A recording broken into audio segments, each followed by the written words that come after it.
we can't just be a service industry. We need to make things. We need to produce something. We don't want to just be part of a trend. We want to be leading the trend to bringing manufacturing back here into the United States of America. We got involved with Hennig in the 70s. It was during that time that the global headquarters for all of Hennig worldwide was out of Munich, Germany. And then in 1999, an offer came to us to see if we'd be interested in buying Hennig Inc. And I did some due diligence, looked at the company, and I suggested to my father we should buy this company. This is a good company. Well, Hennig has two main focuses. The first focus is machine tool protection.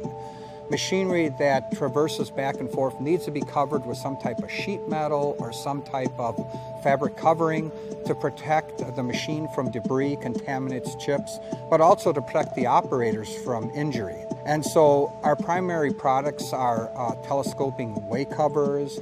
We make telescoping bellows out of fabric, way wipers, aprons. Machine tools that cut chips require them to be removed, and we remove them through chip conveying systems. And in addition to excavating the chips, we also can filter the coolant that so many machine tools operate within. We also make big machine enclosures. You'll see one right behind me, which is a different area of business we've gotten into, which is providing the fuel tanks and the machine enclosures for these big backup power generators. The importance of backup power generation is if you look at hospitals or police stations or fire stations or data banks or supermarkets, you cannot be without power. If there is a blackout or a brownout or a tornado or a hurricane, it's catastrophic if all of a sudden you don't have backup power. And this is a big market opportunity for us, and we're excited to be involved with them.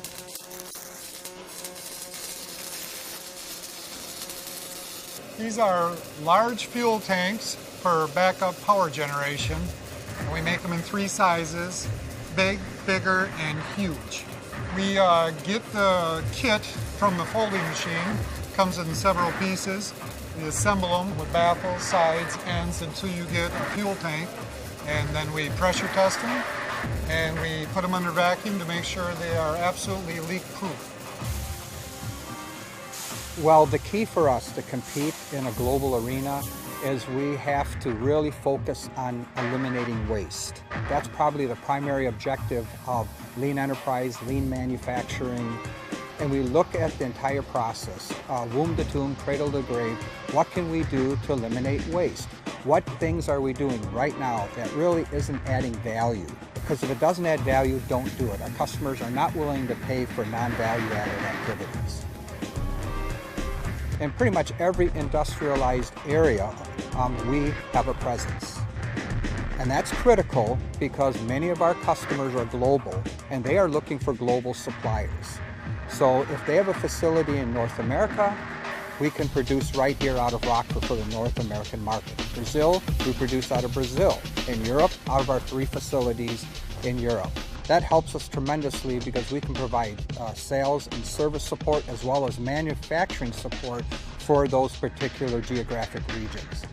But at the same time, we're also local in those areas. So each region has its own culture, has its own customer base, and as a result of that, it allows us to develop strong relationships in all those particular regions. That's the local aspect. So if you need something very quickly, you don't have to wait for a container to come over by ocean freight. You can get it done within that particular region very quickly and very cost competitively, and understanding each other's cultures within those regions. We have to invest, and to continue to be competitive, we have to be willing to put resources into these type of processes and technologies that helps us be more competitive. Some of the equipment that we bought, for example, state-of-the-art laser cutting machines, run lights out. In the evenings, no one's in the plant, the lights are out, but we continue to cut product. We have a saying, if you're not growing, you're dying. And so if we don't invest, our competition will invest, and we don't want them leapfrogging over us. The resurgence in manufacturing that we're seeing is not a fad, it's not the flavor of the month, it's really happening. And we don't want to follow that trend, we want to lead that trend. And so we want our customers to know and understand and grasp that we're not here to be followers, we're here to lead.